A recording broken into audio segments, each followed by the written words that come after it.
अस्सलाम वालेकुम जी, आप देख रहे हैं क्रिकेट लूज़ टॉक और हमेशा की तरह हमारे साथ इंग्लैंड से मौजूद हैं आदिल अब्बासी साहब।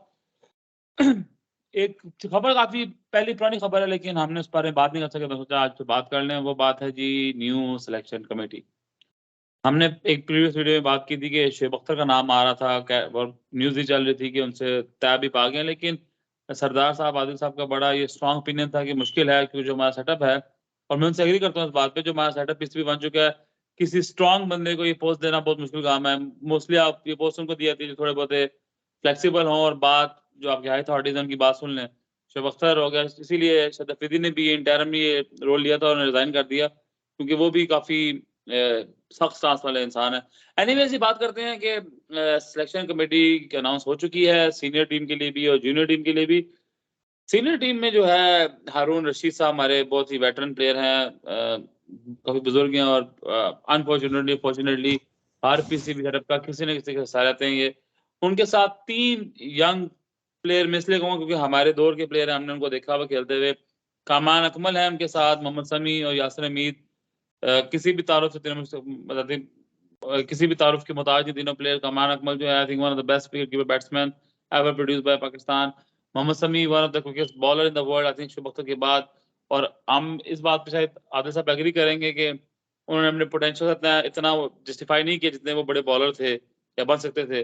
और तीसरा यासिर हमीद, वो भी उस दौर में खेले कि जहाँ पे हमारे पास बहुत अच्छे बैट्समैन थे, वरना एक क्लासी किस्म के ओपनिंग बैट्समैन। और ये वो बैट्समैन है जिन्होंने अपने पहले टेस्ट मैच में 2 सेंचुरियाँ बांग्लादेश के खिलाफ एज़ अ वन डाउन बनाई थी। तो पहले तबसरा लेंगे आदिल साहब साहब जी से। आदिल साहब देख के क्या लगता है, इस सेशन कमेटी को देख के आपका फर्स्ट जो आपका रिएक्शन है, आपने नाम पढ़े कि ये बना, तो आपको पहला क्या आया कि यार कि ठीक हुआ, नहीं हुआ, क्या रिएक्शन क्या था आपका? देखिए जी, सबसे पहले हारून रशीद साहब पे तो मैं कमेंट नहीं करूँगा क्योंकि वो तो पीछे से सेटअप का हिस्सा चलते आ रहे हैं मुख्तलिफ अदवार में। मैं तो इन नए लोगों पे बात करूँगा। तो सबसे पहले जब मैंने नाम सुने तो टू बी ऑनेस्ट, फर्स्ट तो जब मैंने कमरान अकमल का सुना, चूँकि अनफॉर्चुनेटली अकमल ब्रदर्स की परफॉर्मेंसेस भी बहुत हैं और बहुत सी चीज़ें भी उनके साथ वाबस्ता हैं। उनका जो एटीट्यूड ग्राउंड में, उनका जो एक दूसरे के बारे में लाइकिंग डिसलाइकिंग। और आपको याद होगा कि जब कमरान अकमल साहब का कमबैक था तो उमर अकमल ने अच्छी इनिंग्स खेली थी तो उन्होंने सीधा सीधा डेडिकेट कर दी थी, मैं अपने कामी भाई को डेडिकेट करता हूँ। तो ये तो चलें एक जर्नल सी बात है। लेकिन फिर मैंने ज़हन में एकदम आया कि चलें, हमने पहले बहुत सारे लोगों को बहुत सारी बातें करते हुए भी सुना। फॉर एग्जांपल आपको याद होगा सलाउद्दीन सल्लू एक हमारे सिलेक्टर्स थे। जब वो बिल्कुल। सिलेक्टर नहीं थे तो बैठ के उसामा सलाउद्दीन के बारे में और बहुत सारे प्लेयर्स के बारे में इतनी वो वकालत करते थे, लेकिन जब खुद बने तो उन्होंने भी उनको सिलेक्ट नहीं किया। तो और इसलिए एक बात मैं ऐड कर दूँगा कि आसिम कमाल के वो हमेशा बैठ के बात करते थे, आसिम कमाल को रखेंगे, जी जो जी जी। उनके बहुत बड़े वो थे। तो इसलिए लेट्स सी, जो प्लेयर्स हैं, कमरान अकमल आपने ऑलरेडी बयान कर दिया। यासिर हमीद एक टाइम में बहुत ही ज़बरदस्त बैटिंग कर रहे थे, उन्होंने इंग्लैंड में स्कोर किया, पाकिस्तान के अंदर बड़ा अच्छा ओपनिंग में स्कोर किया, लेकिन फिर थोड़ा सा डाउनफॉल उनका शुरू हुआ और उससे वो रिकवर नहीं कर सके।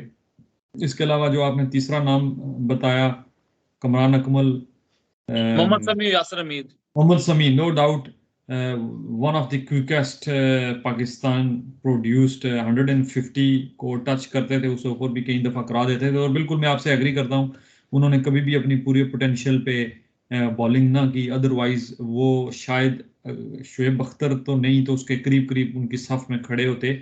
तो मेरा तो यही है कि चलें नए देखते हैं। मेरे उनका ये मशवरा होगा कि बराए मेहरबानी आप भी इस तरह बैठ के लैपटॉप्स पे सिलेक्शन ना कीजिएगा, ग्राउंड्स में विजिट कीजिएगा। अभी पीएसएल आ रहा है, उसका विजिट करें, आगे डोमेस्टिक जो मैचेस हैं उस पर विजिट करें और मेरिट पे आप सिलेक्शन करें। तो नए लोग हैं, हमें इनको चांस देना चाहिए। मुझे तो बड़ी उम्मीद है नए लोगों से। Let's see how they perform. अच्छा, मुझे असल में to be honest Mohammed Shami का नाम है, तो मोहम्मद शमी के मैं कुछ इंटरव्यू सुनता रहा हूँ कि जब आप इंटरव्यू सुनते हो प्लेयर्स के, फिर आपको असेसमेंट होती है यार कि कैसा इसकी सोच कैसी है, क्या है। मोहम्मद शमी को लेके मेरी बड़ी पॉजिटिव जो है, अगेन जैसे आपने बात की उस्ताद सल्लू के लेके भी हमारा बड़ा पॉजिटिव थॉट थी, लेकिन उस तरह परफॉर्म नहीं कर सका as chief selector. But Shami को लेके मुझे एक था क्योंकि एक वो क्लब क्रिकेट खेली भी है उन्होंने, उन्होंने डोमेस्टिक खेला है, फिर इंटरनेशनल खेला है, फिर डिफरेंट लीग्स खेली हैं। तो वो बड़े कह लें कि ग्राउंड से ना एक रूट आप कह लें कि ग्राउंड से उठ के ऊपर आए थे, और अभी तक भी उनमें ना वो कोई पर्सनैलिटी में चेंज नहीं है, अभी भी बड़े हम्बल से इंसान है और समझते हैं अभी भी क्लब खेलते हैं। तो मेरे ख्याल से उनको काफी साहब ने कहा कि अंडरस्टैंड करते हैं कि कैसे पिक करना है टैलेंट को। यासर हमीद भी अगेन इनसे इनको लेके कोई मैंने ऐसी कोई आज तक इनके इंटरव्यूज भी आते रहे, बीटीवी स्पोर्ट पे भी आए हैं कई दफा, बड़े सुलझे हुए नजर आते हैं बात करते हुए।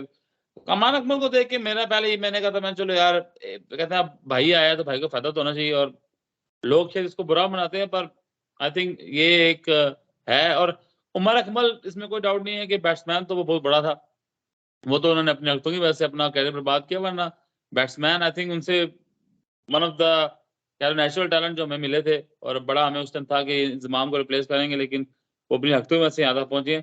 पर देखिए और करते करते एक बात तो कर दूं कि अब जूनियर जो आपने बात की कि ग्राउंड में जाएं और देखें, तो आपको मैं एक बात पता चलूं कि ये कमान अकमल जो है, जो जूनियर सेक्शन टीम है जो कि अंडर 13, 16, 19 को जो सिलेक्ट करेगी, उसको ये चेयर करेंगे, मीन्स के वो उसके उस कमेटी के ये समझ चीफ सेलेक्टर है।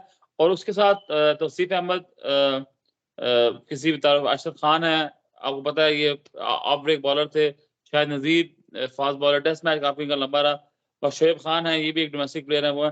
तो ये होंगे इनके साथ जो उस कमेटी को करेंगे। तो अगेन उसमें भी जो नजर आ रहा है कि जो प्लेयर है वो तौसीफ अहमद जो है काफी सीनियर प्लेयर हैं, तो क्रिकेटर रह चुके हमारे, तो उसमें मिक्स एंड मैच है। मुझे उसमें थोड़ी हैरानगी इसलिए हुई कि उसमें मुझे कोई ऐसा प्लेयर नजर नहीं आया जो कि मॉडर्न क्रिकेट समझता हो। ये वही प्लेयर हैं जिन्होंने बहुत पहले रिटायरमेंट ले ली थी, और अशरफ खान को आपको पता भी होगा, ये तो चले गए थे ऑस्ट्रेलिया, तो मेरा नहीं ख्याल कि इनका कितना लिंक है इनसे। पर अगेन वो आप वाली बात ये कि बहुत ही नया है, तो देखते हैं क्या होता है। बिल्कुल जी, इनको टाइम देना होगा, टाइम दे के पता लगेगा कि सिलेक्शन। देखें, इससे पहले हमने इंजमाम भी मौजूद थे, मोहम्मद वसीम भी रहे, तो बहुत सारे लोग उनसे खुश भी होते हैं, बहुत सारे नाराज़ भी होते हैं। तो इनको हम कुछ महीने देने पड़ेंगे, उसके बाद देखेंगे। एंड टू बी ऑनेस्ट, एक पूल ऑफ प्लेयर्स जो ऑलरेडी स्टेब्लिश है, जो भी सिलेक्टर आएगा तो उसी में से सिलेक्शन करेगा। So let's see, wait and watch. अच्छा, ये आपने बड़ी अच्छी बात की, मैं इसको टच करना चाह रहा था, अच्छा आपने ब्रॉटअप कर लिया। जो आपने कहा ना पूल ऑफ प्लेयर, मुझे सबसे बड़ी परेशानी यही है कि ये जो नया सेटअप आया है ना, सबसे पहले उस पूल को डिस्टर्ब करेगा, क्योंकि अब बातें हो रही हैं कि मोहम्मद आमिर को कम बैक होगा। नजम सेठी ने खुल के कह दिया जी कि मोहम्मद आमिर का टाइम वापस ले लें तो उनके दरवाजे खुले हैं सिलेक्शन के लिए। तो आपको याद होगा अभी रिसेंटली वो जो नेशनल हाई परफॉर्मेंस है जो आपको बनी हुई है, सेंटर बना हुआ है, उसमें ट्रेनिंग को दोबारा शुरू कर दिया उन्होंने, क्योंकि हमारे पास खासतौर पर, और आपको वो उनकी जो प्रायोरिटी है वो T20 खेलने के लिए है।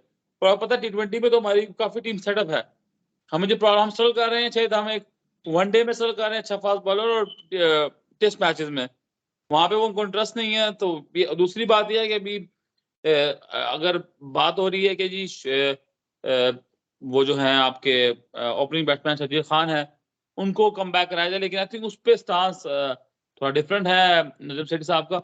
मुझे प्रॉब्लम सिर्फ ये आ रही है, और इससे मैं आपके रहना चाहूंगा, खत्म करेंगे इस बात को, कि एक चेयरमैन ऑफ द बोर्ड वो कैसे कह सकता है जी कि भाई फलां आ जाए फलाना आए, ये तो सिलेक्शन कमेटी का काम है ना।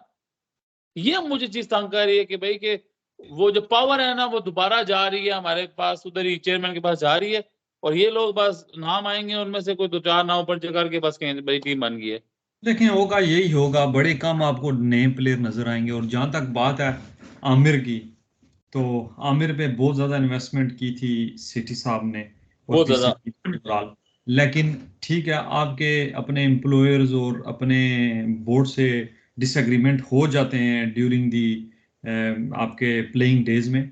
लेकिन जो बयानात, रिगार्डलेस कोई भी पीसीबी की मैनेजमेंट था, जो ओवरऑल पीसीबी के खिलाफ और उनके लोगों के खिलाफ आमिर के बयानात थे, फिर जब वो अपने 27-28 साल की उम्र में उन्होंने टेस्ट से रिटायरमेंट ली और बिल्कुल अपना फोकस किया T20 पे, तो आई डोंट थिंक सो अगर वो टेस्ट नहीं खेलते तो उनको जगह मिलनी चाहिए। और टू बी ऑनेस्ट, वैसे भी उनके बयानात और जिस तरह का उनका एटीट्यूड था टूवर्ड्स बोर्ड, मैं उसको नहीं कह रहा कि उस वक्त बोर्ड में कौन था, कोई नहीं था, ओवरऑल बोर्ड के खिलाफ, तो उनको तो मेरा ख्याल है चांस नहीं मिलना चाहिए। जहां तक शर्जील अहमद की बात है, देखें, एक टाइम में शर्जील अपनी गेम को समझते थे, ग्राउंड के चारों तरफ शॉट्स लगाते थे, लेकिन जब से उन्होंने कम बैक किया है, मुझे तो एक आध एक परफॉर्मेंसेज उनकी हैं, लेकिन ओवरऑल इतनी अच्छी परफॉर्मेंसेज नहीं है जिसकी वजह से वो टीम में आ सकें। और वैसे भी मेरा जो पर्सनल ओपिनियन है वो ये है कि फिटनेस पे कंप्रोमाइज नहीं होना चाहिए, बिल्कुल नहीं होना चाहिए, कोई बिल्कुल। फिट प्लेयर आना चाहिए,